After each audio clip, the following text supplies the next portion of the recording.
Welcome. In this video I'm going to show you how you can power on and power off MAXCOM phone.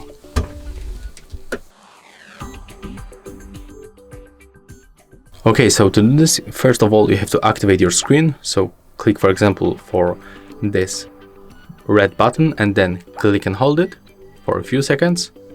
And then when you have this notification, just click on the green button to click OK and confirm.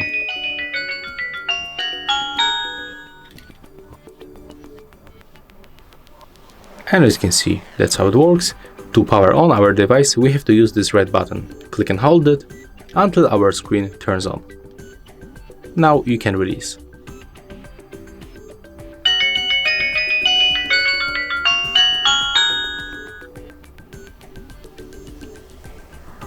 Okay, and that's all for this video. Hope you like it. Remember to leave a like, comment and subscribe to our channel.